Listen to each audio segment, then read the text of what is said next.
Zero Pucks Given in partnership with Blades Belong on Your Feet and the Hockey Art Co. Our men's mental health special for November, the Men's Mental Health Month.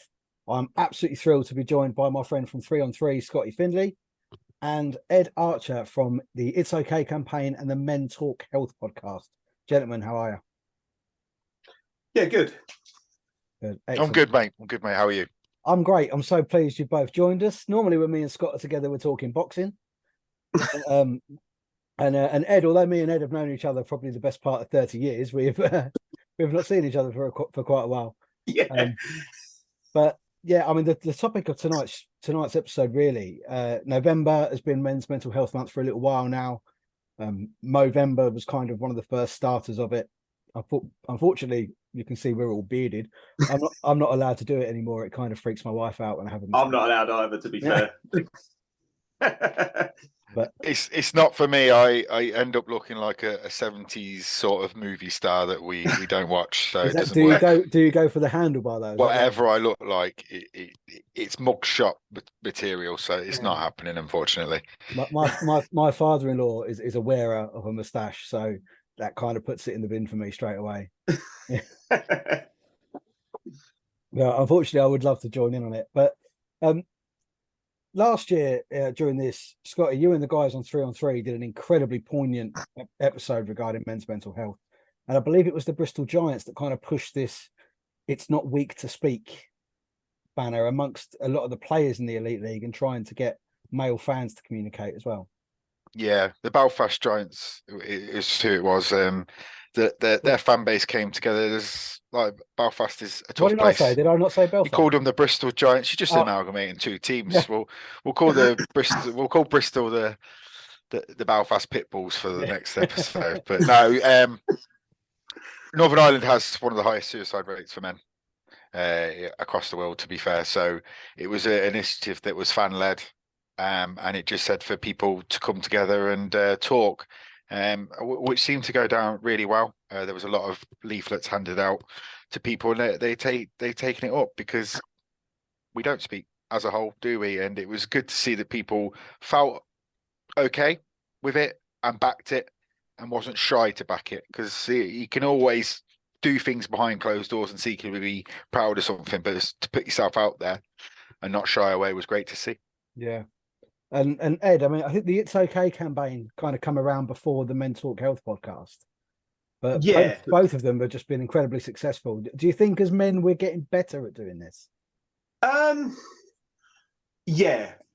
From when I started, like, a bit of a background, like I went through quite a horrific mental health and cocaine addiction to the point where, well, I'm lucky I'm still here, put it that way.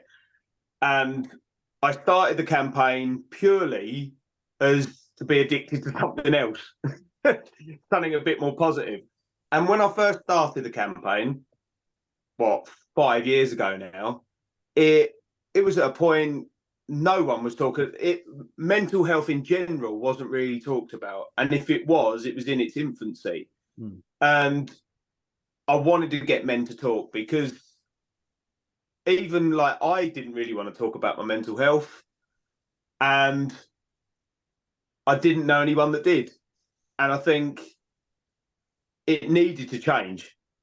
And it luckily, I think over time, luckily in a way, because it's become the new trend, it's the new trendy thing to talk about, which I don't mind calling it a trend, because if it means less men take their lives every year, let it become the trendiest thing ever. Yeah, it's often. I mean, I've literally in the last couple of days, I've done an interview with a female hockey player, and I asked her about the changing room, and I've experienced. I'm sure Ed's. We play football. I've experienced a boxing changing room. It's a lot of banter, a bit of poke, prod. A little, not bullying. I wouldn't say it's bullying. It's banter, but it's banter. And a female hockey room, I've been informed, is not like that at all. It's all positivity. They're all just bigging each other up, and pulling each other up by their coattails. And do you think that banter, is that the final trait of toxic masculinity that needs to be stamped out for this to no longer be a stigma. I love that term, toxic masculinity, because it has its positives and negatives. Because, yeah, I think to an extent, I think the banter, us men use it as a masking tool. We're very good at batting things away, using banter or accepting banter as that way of not talking about our mental health. And there is that massive correlation between that and women, women tend to just talk because it goes back to that primal roles that the women sat around doing all the preparing the food and all that sort of stuff, and they sat around and they talked, they communicated, and that's what their job was. Us men had to be strong, we had to be brave, we had to go and kill stuff, and we had to drag it back to the cave. There was no time to be weak, and unfortunately that has stuck with us, that primitive urge in the back of our head to go, grr, I'm that big strong man that I can't show weakness. And it even comes to that point where we'll remember it. We're of that age where you fall off your bike or you trip over and you start crying, and your old man goes, come on, son, big boys don't cry. And it's those little things. And I'm not blaming my dad because I've got the best parents, but it's those little, because he's got it from his dad and he's got it from his dad and so on and so forth. But that's the beginning marks of where it ends up, of men now, us going, I'm a big boy, I can't cry. And it's such a weird thing. Yeah, it's something that I think I don't think there's been resistance to it. No. Especially from, God, another weird phrase, modern men. I mean, God, if you watch Ricky Gervais, what is modern men these days? But that's a whole different topic and a whole different kind of conversation. That's a whole different podcast, I think. I don't think we can go down that road. No. But what I find is I've always been a particularly open person in a one-on-one situation. I'll talk about my feelings. I'll talk about how I'm feeling. I mean, you sort of shared similar what you've gone on with you. I had a wobble a few years back. It was a really randomly timed phone call from my mum that sort of set me on the right path again. But I've never had a real problem with talking about it. But I think a lot of the problem with men's mental health, especially from men, is the hypocrisy. That for 1 minute, as you said, it'll be like, oh, let's talk about our mental health, it's the trend. But then the next minute, they'll tear another man down on social media. For whatever. And I bring this up because this evening, the news has broken that Matt Petgrave has been taken to Nottinghamshire Police to discuss the death of Adam Johnson. And the media and some extremely vile people on social media will now start pointing this blame finger again.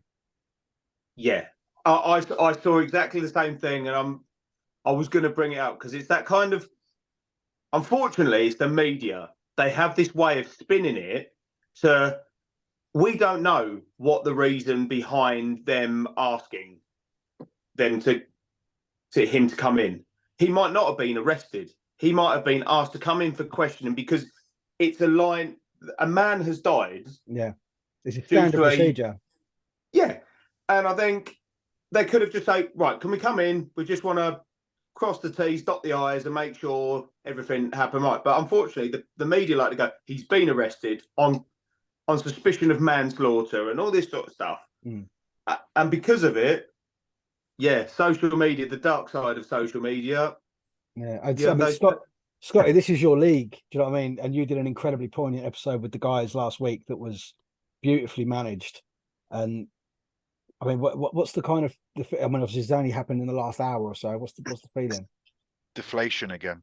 I know it's very, very recent and raw, but you were coming to terms with it. Hockey returned to Sheffield this weekend, and it's not closure, but it's the starting of the healing process for it to begin. And then it's all just come back in the last hour or so, and you go through a mixed range of emotions and what you're feeling in whether you see in these accounts, the media just do not ever get how to account. You got one high profile journalist saying he's been charged. Well, it's not true, is it? A charged and being questioned for suspicion are two very, very different things. Mm. A man has died. There is going to be questions that need answering through the court of law. That's just the thing. But I'm reading these comments again, and I'm like, I'm going to sound snobbish. I've got to listen to someone tell me about the sport that I've watched for nearly 25 years to someone who's never watched it, and they can say that this is manslaughter. They can say he meant it. They can say he did this, and there's no comeback for that. No. And that's the whole thing with mental health. It must be so, because I'm angry. I feel anger now, and it's all brought it back up. So I want to express myself. And you get to a point where you do want to be toxic back. That is the norm, and it's not the way to go. But then talking about it helps. I said about you mentioned the episode we did last week. I wasn't there. It's not my team, but it affected me. But David was there, and it's been so good to listen to people talk about their experiences, and that's what I feel like podcasts do in that sense. It really helps you talk and express yourself because you're not thinking about it. You know, if you're having a one-on-one conversation, you probably are a little bit more guarded. But when you get into an environment of podcast and talk to your friends, I feel you are more opened up, and that really does help. And Ed was going on about sorry, I'm going off on one here, but Ed was going on about how you brought up from the cavemen days and how it wasn't expected to be a man. I know that needs to change, but I also don't want lads to stop having fun. There is an element that you should be able to have a joke. I don't want it to be like, oh, you're a twat, but we still need to remember to laugh at each other. Yeah. And I think that's where we need to find a fine line. And that's a difficult thing for men to do, isn't it, mate? We never know where that line is. That's the thing. But I think laughter is one of the best medicines, especially. I'm not saying other people should laugh at your misfortunes and what you're going through, but the first step, when you're looking back on stuff, is just to laugh and just go, what an idiot I was, or whatever happened, to be able to have that. But I think where the majority of men use humour as a masking tool, or, well, for me, if I'm in an awkward situation, I have to make a joke out of it. Yeah. And sometimes that's the worst thing you can do. But that's my coping mechanism of awkward situations. But I think sometimes having a laugh and a joke doesn't mean you're not going to help people open up. One of my best mates, James, we get on really well, and we can open up to each other, but it's in a laughy, jokey, taking the mick out of each other. But we know we're unloading and telling each other how we feel. Yeah. So I think laughter is the best medicine. It's really cliche. Do you think for guys then that kind of creates I'm going to go, Scott will know when we talk boxing, I tend to go off on wee tangents. I'll take a superhero reference, like in Doctor Strange, where they've got the mirror dimension and you can practice all your magic in the mirror dimension and it doesn't affect anything else. Yeah. I think that's where men can use their humor to create a bubble with other men where you can unload, talk about how you're actually feeling without fear of judgment, without fear of persecution. And that if you can laugh at yourself, other people laughing with you, not at you, is an incredible healing tool. I think as well with making it a bit of a joke, because then people can't tell whether you're being deadly serious or not. If you're unloading, so you're feeling better, but actually people might not take it fully on board. And if you do feel like you've said something a bit too much, or you wish you hadn't have said it, it's cool because they probably thought you were just having a laugh. Yeah. So like you say, it's like that little bubble. It's that kind of, oh, well, I'm just laughing about it as well. Yeah, but it's such a thing in sport, particularly as we go back to this toxic masculinity. And in a sport like hockey, which is, quite macho, it's, one of the rare sports other than combat sports where they still let you fight. Yeah. And it's, it's very physical. But I think a lot of the young men, and it is, let's be honest, Scotty, it's a lot of young men these days, isn't it? It's not many guys in their late 30s or early 30s still playing. But do you think that they're now growing up in an environment where they will feel comfortable to talk? Yes and no. As we said, this was a very macho sport. It's a sport that Americans and Canadians come across, and they're not bringing their wives and girlfriends. And in yesteryear, they had free reign, shall we say? And there was no social media, there was no nothing about. So it's a very different sport in that sense, because they're not coming over here to see the ladies. Let's be honest. So I feel they have to be a bit more open, and it is getting better for each individual player to talk. So can it be 100% better? Yes, you can, but it's not totally ignored. And I always say, we had an episode about Pride jerseys being sold last year. I thought it was just for a tick box, and that's what you don't want it to become. A tick spot, because we did the Pride jerseys, the rainbow flags were out for a month on everyone's Twitter, and then it was just let's move on again and forgetting about. That's not what the Elite League and other ice hockey leagues need to be doing. It needs to be more than a tick box, and especially with the events that's happened recently, I think some clubs have really excelled and shown that they are taking it very seriously. Yeah, because I've spoken to a few players since that incident, and it's in the back of their heads now. Yeah. Every time that they go in for a hit or there's a slight clash. When I spoke to Damon Porter, a Canadian player who was playing over here last week, in the first game back, he took a stick blade to literally right between the eyes. And when he came up and there's blood dripping from his face, the whole crowd was like, because it's so fresh. And he said even him, as soon as he went down and he saw the blood, he said that's all he was thinking of was that. And that's a different area of mental health, isn't it, for men? Because that's the PTSD, effectively. It is, yeah. By proxy as well, because they've not experienced it themselves. Yeah. But it becomes an anxiety, doesn't it? It does affect you because it's that fear. I don't want it happening to me. And yeah, I think unfortunately, like you mentioned with like the Pride and stuff like that, it becomes a tick box because it's only done at certain times of the year, and certain posts are only put out at certain times of the year. Like you've got World Mental Health Day and probably World Suicide Awareness Day, and then Mental Health Month. They're the times where mental health posts go out. That should, with anything that you're passionate about to preach, should be going out on a regular basis, at least once a week. And yeah, I think for me, if I was to see that weekly, I think the mentality changes. Oh, it's not just they're doing it because they feel they have to. Yeah. And I think that they're the things that potentially are the next step, because then it will help players and fans of all sports want to open up more. Yeah. Will almost be called subliminal. If if you're just you'll scroll past it, but it will stay in your head a little bit. Like a DFS sale. Everyone knows there's always a DFS sale. Yeah, never ends.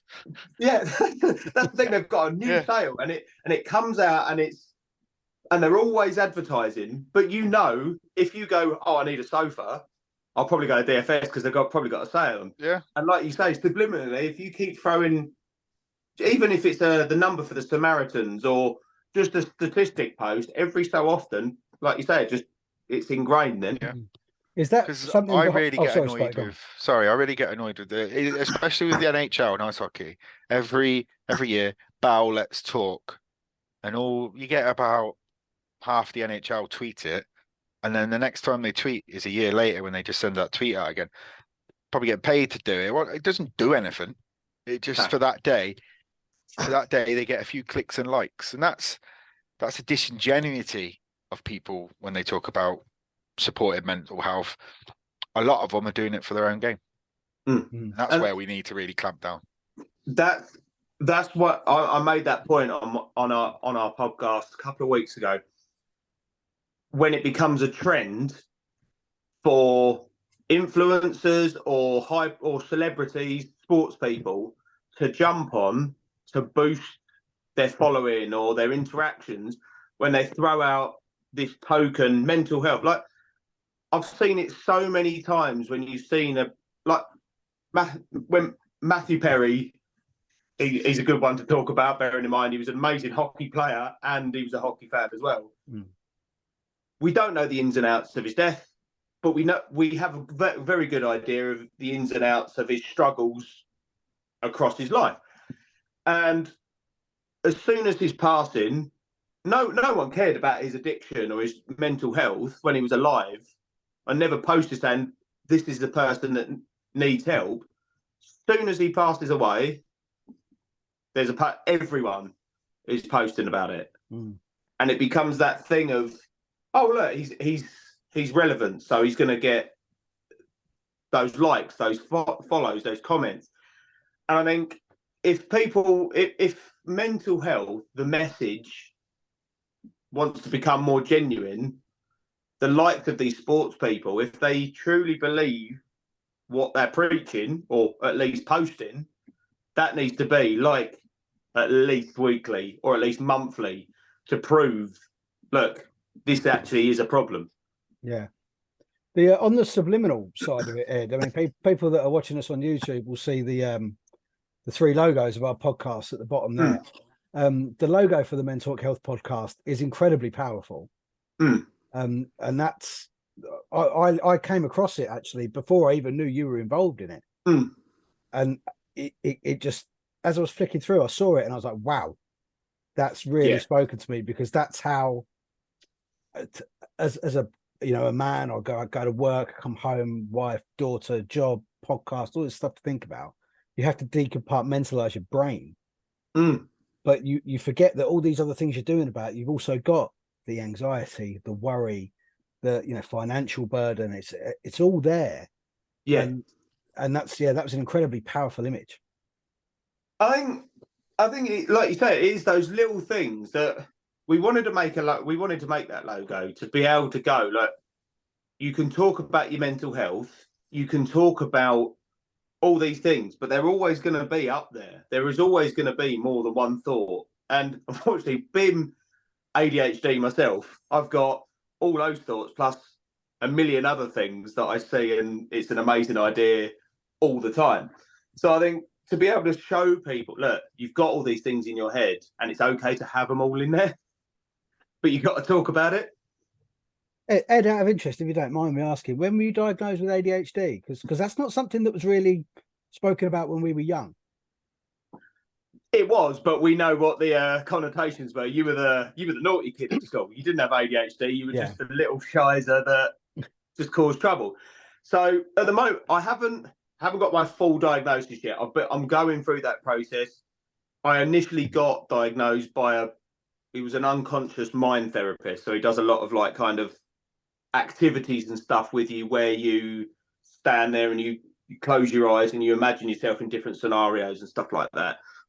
He literally went, yeah, you're ADHD, it's off the chart, but I can't, but you've got to go through the process. So yeah, that's unfortunately, it's the in thing now.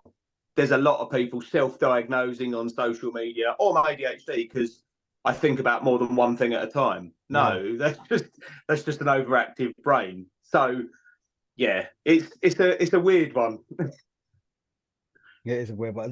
Me and Scott have actually spoke about this on our other podcast with things like ADHD, autism, things that are now huge.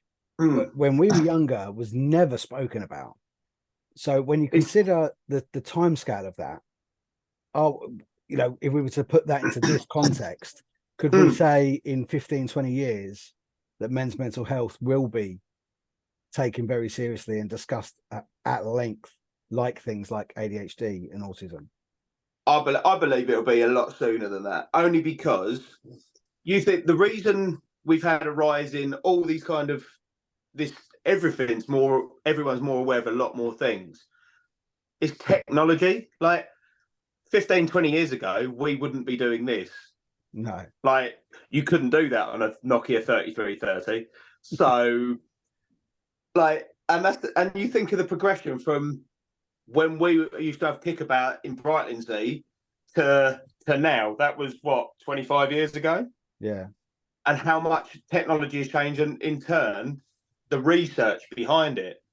And I think it also helps that more people are being more open, because without people going and saying, I'm struggling, I'm hurting, my head hurts from how much I'm feeling low, we wouldn't have this progression. So I personally think within the next 3 to 5 years, there'll be a considerable jump.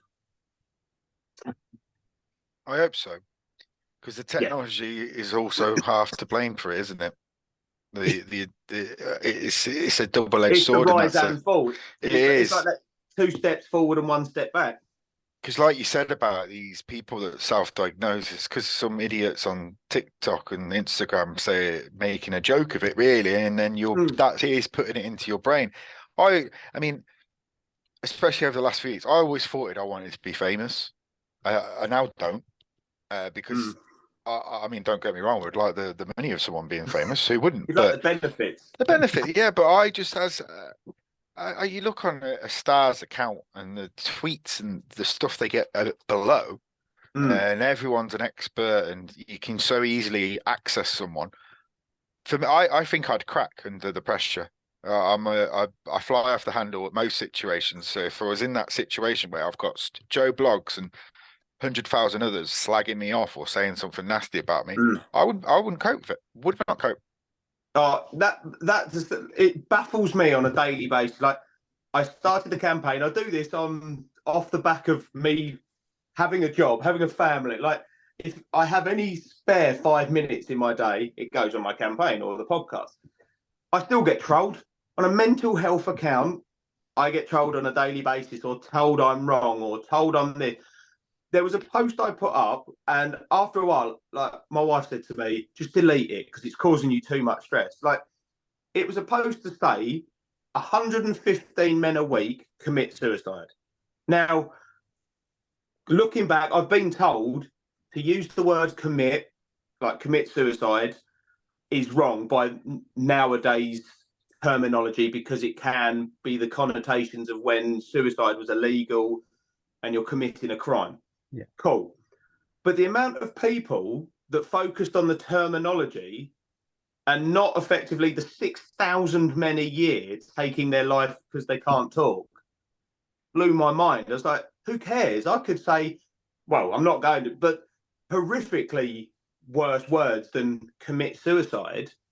Let's look at the 6,000 men in the UK alone that take their own lives because they just can't cope anymore.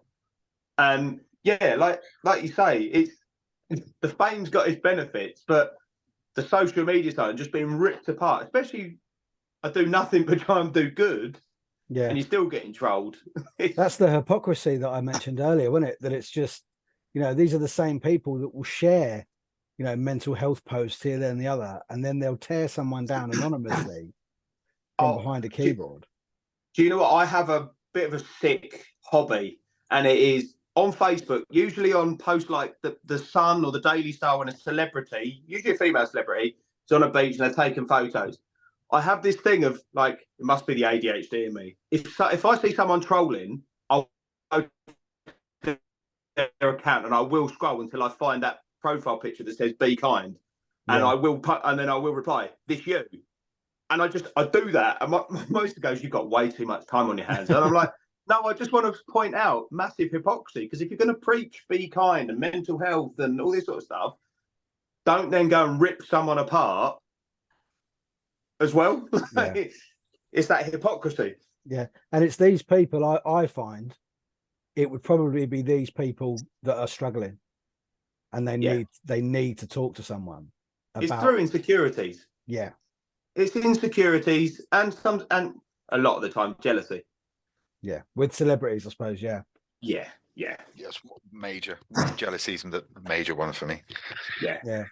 But it's, I mean, there's so many different types, isn't there, of the kind of problems that men can have. I mean, personally, myself, I felt trapped. I was in a job that I couldn't get out of. I wasn't having the best time in my marriage. I wasn't sure I was being a good dad.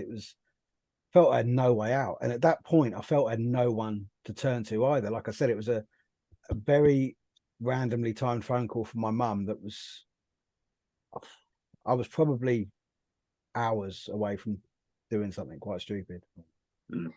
And yeah, and then the phone call from my mum, who obviously, people don't know, my mum lives in Spain. I don't get to see her that much, but that was then like, well, that went off in my head. It's like, that's a sign. Yeah. Because how could she possibly know in that moment that I had no one to talk to? Yeah. And that's the thing. It's, I don't believe in this whole fate and all this sort of stuff. I'm one of those believers. You create your own destiny, and you open your own doors and stuff like that.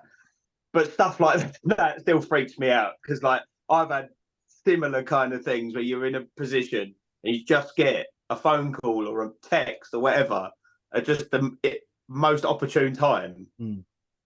Now, unfortunately, I'm the opposite. I actually am a massive believer in fate. I've got it tattooed across my chest.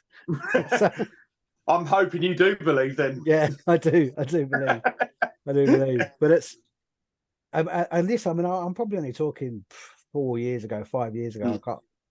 But the difference then in me personally and the environment, not only the environment that I'm in, obviously my life is just tenfold happier than it was, but I now feel comfortable in reaching out to. I could reach out to Scott. Me and Scott have only actually met once, and you know, it's because I was working in his area and I popped in his house. We've been doing a boxing podcast now for 6-7 months, but I could message Scott and say, I'm struggling. I need to talk to you about something. I had my friend message me yesterday, who's, he's an eternal worrier, worries about everything.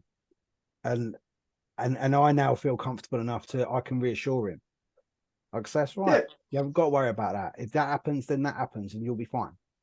I think sometimes it doesn't matter how you I think social media is a help in that connection. You can make connections with people that you could never have done 20, 25 years ago.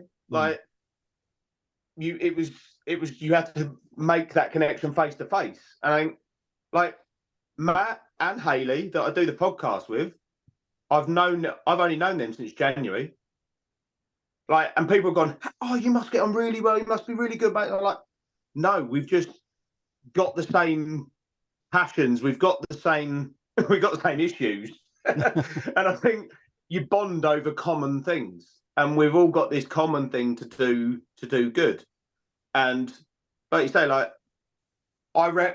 with Matt, especially, because we're both guys as well, I know I can phone him up at any time of the day and he'll answer he might not answer the phone. He might go, why is he ringing me at this stupid time? But he'll always text and go, you all right, mate? You sure everything okay? And all this sort of stuff. And I know he'd be there whenever. Yeah. And I think, nowadays with social media, with technology as it is, you can make connections with people, and it doesn't matter about time as long as you know you can talk to people. And that's why I think men's mental health will get there, and it'll get there faster than we think. You've got that yourself, haven't you, really, with Dave and John, haven't you, Scott? Yeah, and well, David's in Sheffield, John's in Cardiff, and we speak daily. We've got, even with the chat we have, our WhatsApp chat, there's probably about 12 of us. There's guys from Wales, Scotland, Ireland, England. It's an integral part of my day to keep things going, to talk about ice hockey. I do the 3-on-3 podcast and I do the one packing punches with you. That is my escape. Yeah. I really do put a lot, because I'm channeled in, my phone's elsewhere, and I could just talk about stuff I'm very passionate about. And it really has been helped me, my head. I'm not a talker, never have been. I know that. I bottle it up and then I let it all out periodically. But since I've been doing this for last year, I do open up a bit more. I do use humor as an escape, 100%. Anyone can say that. But I know that, and I'm conscious of that, and I'm a lot better at letting out my emotions. So, yeah, and the lads that are in this chat have really helped, because, yes, I've met them in person at the hockey, but some of them I haven't, and some of them I've met since we've been in the chat, and it's a massive part. There's a lot of those guys have been through a lot of trauma this year. There's been some deaths, there's been some illnesses, and we've all been there for each other. And then sometimes I have to put my guards up and go, "Oh, lads, let's take the piss out of one of you." I will continue to do that. I'm not going to be fake and say I will fully put my barriers down. But where I am from where I was, I'm happy with the progress. Lovely. Has doing the podcast helped you, Ed, as well? Yeah. Like, I know, like, I had a brainwave. Like, when I started doing the campaign, like, when I first started, I just wanted it. It was like a bit of a selfish therapy. Got to later on, I'm like, I want to preach this. I want to be like one of those preachers on a street corner, like, telling everyone you need to talk about your mental health. And yeah, the podcast is just completely different level. Like, I never thought I'd be good at stuff like that. I know I can talk the ears off of most people, but when it comes to actually being a bit creative about it, yeah, like, and being able to, I think you have an avenue then to be able to invite so many different guests on of all different walks of life, from people that have suffered to professionals and even celebrities, which hopefully that'll come. But yeah, I think, yeah, it does just help you open up, because especially the way we do our podcast, we all sit around my kitchen table, have a cup of tea with biscuits, and just sit there and just chat. We don't want it to be like a Michael Parkinson interview. And I think if you're in a setting like that where you can just chat, things will just come naturally. And I think it has helped me open up even more than I usually do. Yeah. I mean, if my memory's off, then by all means tell me it's off. Years and years ago, there was this thing that came out called Neck Nominate. Yes. And people were necking a drink of something and nominating. I was a freedom fighter for that as well. Yeah. And then it got a bit silly, and people were drinking some people were dying stupid shit, weren't they? There is the language warning on this episode, by the way. We can swear. Yeah. But, and Ed, you kind of went viral, didn't you? That was my first taste of viral videoing. Yeah, literally. That was 10 years ago. I was going to say, it must be coming up for 10 years ago. Yeah, it'll be 10 years ago next February. And I literally, the only reason I did it was to impress a girl that I was trying to go out with at the time. Literally, I was like, this will get her eye. And yeah, you know, like, you've seen people and they're showing off, putting all sorts. And I just went stupid. I threw in floor cleaner and then mango chutney and lime pickle and window cleaner and all this sort of stuff. And yeah, that was in the evening. I woke up the next morning and my mate went, "You know, your video's just been on Loose Women." I went, "What?" And he went, "Yeah, and it's just been on Anglia News as well." For anyone listening who don't actually understand what it's Ed a TV program. Ed made the most horrific drink that would have killed someone if you drank it, and he poured it down the sink and said, I didn't actually drink it. He didn't drink it and just said, "Look, stop being stupid. This pour it down the drain. Pour it down the drain." And it did actually spawn something for a charity that Ed and I have both been involved in. I'm wearing the hat actually as we speak. The Robin Cancer Trust. They then turned that into Check Nominate, where you would post a picture of yourself with your hand in your trousers or down your towel or in your pants. That was only a couple of months later. It was. I remember that. Yeah, Toby Freeman, the incredible CEO of the Robin Cancer Trust, acted very quick on what was a trend and really, really turned it into something positive, with men checking their own testicles and taking a picture of it and posting it on social media. That was when I was a lot slimmer and went to the gym a lot. Yeah, you were quite ripped to share it. You were quite ripped at the time, weren't you? Yeah, but now probably not. But I think we're lucky enough. Yeah, I've always been one of those guys that just, if I see something that just annoys me, I just want to do good and make it better. Yeah. I think it's a man thing. I think we're problem solvers, the majority of us, and that's the good part of our psyche. That. Yeah, well, you think, like, if your missus comes in from work, she goes, "I've this, and this," like, and all of a sudden, us as men, we go, right, who do I have to hurt, or what do I have to do to sort it out?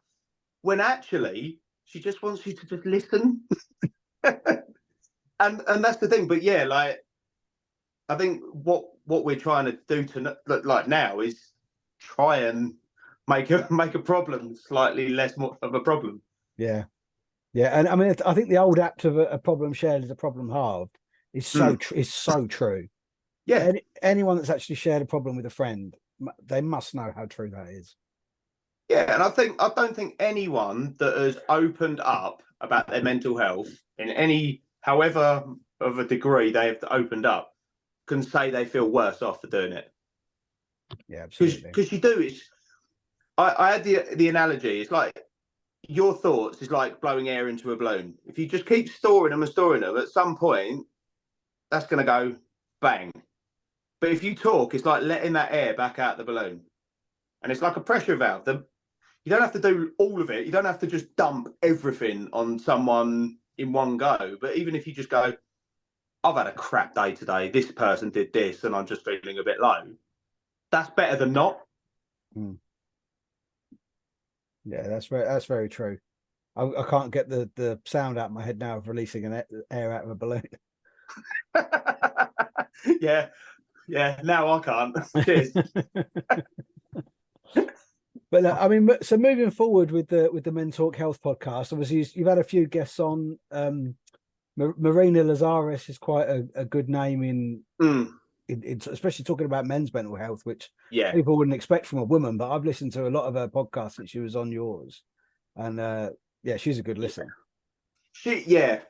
Marina's amazing. Like I think, like you say, not many women will go, well, think about the men, because especially at the moment, it's very much this like a feminist movement and all this sort of stuff and empowering women.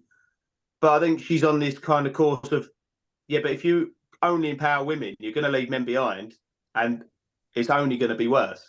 So, yeah. Yeah. Who are you looking for the future then? Anyone in particular, or have you got anything coming up? Do you want to plug? We've got a few. Whether they may be controversial or not, like Katie Hopkins has agreed to come on the podcast, which will be a very insightful one. Whatever your beliefs are on that woman, she says it from the heart, and she says what she means. And then we got some quite cool ones. I'm not sure if you know, he's called the Crazy Ginger Cabbie. Yeah, he's coming on hopefully very soon. And then we've got a few more well-known faces which we're yet to confirm, but we've got some kind of Olympians and stuff like that coming on as well, because my goal is you see people, especially comedians and sports people, you see sports people especially very successful in their fields, all these medal winners, but no one believes a lot of them have come through this mental health battle, whatever they're struggling with, to be winners. And I think it's good for people to see that story, because you just see, so-and-so, Olympic gold medalist, but you don't see the 10-year story previous where maybe they've tried to take their own life, or they've gone through an addiction and got through it to become that champion. Yeah, that's, to be fair, with what Scott and myself are doing. I mean, we've had some boxers on our podcast. We speak to hockey players on our own ones. Scott, you've just started having some of the professional players on, haven't you? Yeah. I mean, has it ever been brought up with them? I know I've brought it up with a couple of the guys and girls that I've had on mine about just the mental health of performing. Because, I mean, you could be a good skater, a good ice hockey player, but can you do it in front of 3,000 people screaming at you in the barn? To be honest, no, it hasn't. And it's made me think about it, really, because we always, when we're talking to these players, they always just say it was my dream since I was 4. That is the go-to answer. And because you say it's their dream and you think, oh, well, they've worked hard for it and they've got it.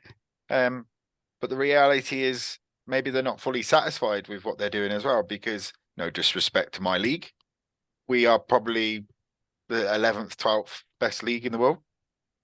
They probably had aspirations to be playing in the NHL and they've not got there, but they're still playing the game they love. And let's face it, when you're playing in Canada and America and you get me picking you up from the airport and you got taken to Coventry, it is a shock. We did have a quick chat with Jack Billings about it, who was a former pro last year.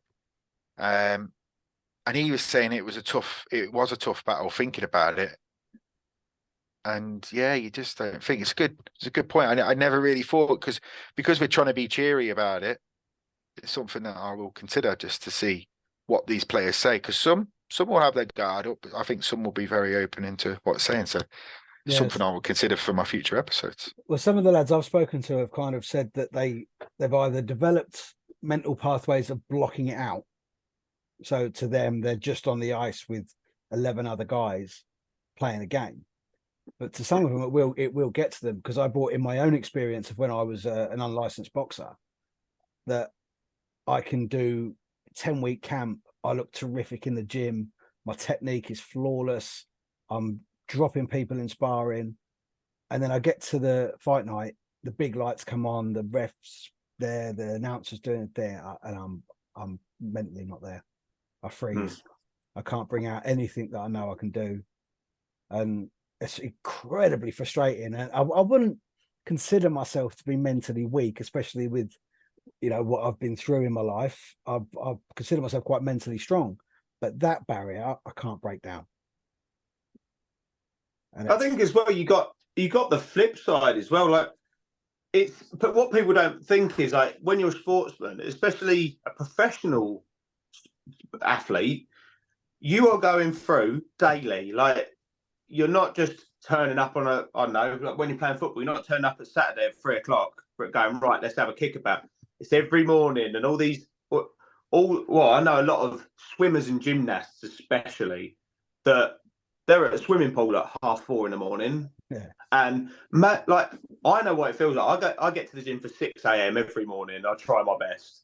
But when it's peeing it down with rain and blowing old boots, you just think, what's the point? And imagine all of that, and you're going through that every week. And then you get to, if you're playing football, get to the ground at midday, and then the coach goes, "You're on the bench today, son." That mental just kicking the knackers. And if that keeps happening, it's not. You don't even have to worry about the thousands of people screaming how crap you are. You're just worried about, like, am I good enough?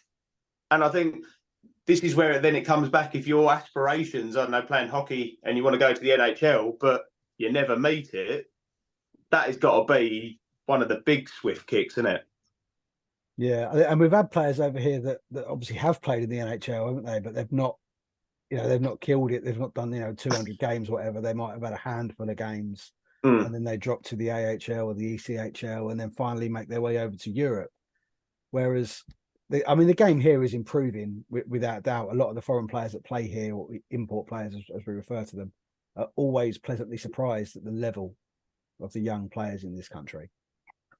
Particularly, in all honesty, it's something I've tried to fight. You can't fight it. The North owns hockey in this country. It's a bit like rugby league, isn't it? 100%, rugby league. There's no teams from the South that rule rugby league either. Yeah. Yeah, no, yeah. You got London Broncos who just made it back to the Super League, but I mean they're going to struggle. But yeah, it's such a northern sport, and I relate so much to rugby league to I do to ice hockey. I watch both, and it's a different game. I was just played on different surfaces, to be fair. Yeah, well, a similar game on different surfaces. Yeah, that's the word. Yeah. But no, it's like, I think in sport it's a big thing for these guys to talk, and I think that platforms like this, obviously, you know, Ed, you'll be, you know, aiming at your, you know, professional athletes from a lot of arenas to get them to come on and talk. Scotty and the boys at 3-on-3, you know, the guys in the elite league that come on, it's really great exposure for them as well. And with at my level, Dan, you know, we're in the NIHL 1 South Britain division. We're a couple of divisions underneath the elite league, but I think the guys and girls that I'm speaking to enjoy coming onto a platform where they can speak quite candidly and openly about their sport, about their experiences in it. And as you've said, to stop this just being a monthly thing, about their mental health. It's something that I've been building up to this month. I keep, you know, the odd question with everybody, you know, how do you deal with that? Well, you know, when the big group here, you've got an injury, how do you deal with that mentally? Because we need to speak about it all year, not just 1 month of the year. Yeah. I think a lot of podcasts that I've seen are starting to come around to that. Not having like just every podcast being about mental health, but even at the beginning or even at the end, just, are you okay? Yeah. Like, how are you feeling? I think it's those little conversations that make that snowball effect. Because if you see more people going, not just you're all right because we're British and we go, yeah, cool. But if you go, how are you feeling? It's a lot more difficult to blag your way out of it, because it's not a concept we know. We just, you're all right, mate. Yeah, not bad at all, mate. But if you go, how are you feeling? You kind of you're tricked, and you kind of you're open up. And I think the more times you do that, and the more people, it's that subconscious thing again. The more times you see it, it just becomes the norm. And who knows? We might then just get home and just go. I don't know. Text your mate or see your mum and go, "How are you feeling?" Instead of just going, "How are you?" or "You're right." Just, "How are you feeling?" And it's to normalise questions, I think. Yeah, and I think that's like where. that. Yeah, I love that. I think that's where the stigma's got to end, isn't it? Is normalising the conversations. Yeah, because it's made out to be this big thing. Like when a player, like I saw recently, a footballer. Well, it was Dele Alli when he said he struggled with his mental health, and everyone's went, "Oh, amazing! That was amazing that he's come out and talks about his mental health." Yeah, it is brave, and I'm not saying it's not, because that's what we want men to know, that the bravest thing you can do is actually open up about your mental health and talk. But it shouldn't be like this big carnival when someone opens up about their mental health. That's because then you're building up that stress, because you think it's that monumental moment. Like, my eldest daughter came out to me when she said that she was gay. I went, okay. And she couldn't compute that, because she was expecting this big reaction. Yeah, massive reaction, like a party or whatever. And I was like, yeah, cool. Like, as long as you're happy, I'm happy. And I think the same with mental health. We need to be just going to people, just talk. Like, it's not a massive event. Like, you don't have to build yourself up to talk. Just talk. And I think if you can do that and encourage more people to think like that, more conversations will happen. Absolutely. That I think there, mate, is a brilliant place to leave it. Sounds good to me. Gentlemen, I've really enjoyed your company this evening. I hope we've covered an awful lot of topics. After, if this is on YouTube, after the video, all the numbers, all the names of all the relevant charities that you may need will be up there. Do follow the It's Okay campaign and the Mentalk Health podcast, and reach out to Ed and the guys there, you know, if you feel you need to. And all you guys in the UK that love your hockey, make sure you're following the 3-on-3 boys and get your Elite League fix from them weekly. And I enjoyed it tonight, boys. It's not, as I said, it's not something that I'm very comfortable with, but I'm glad I've done this tonight. Ed, you said some brilliant things there that I think will resonate and stay in my mind. So thank you. Not a problem. Ben, love you, mate, as always. Yeah. Yeah, he's not too bad, is he? No, don't do too bad. Not for well, I can't put myself down now. That's just going to be going against the thing of it. But gentlemen, thank you so much for your time. Really have appreciated it. Cheers. Thank you.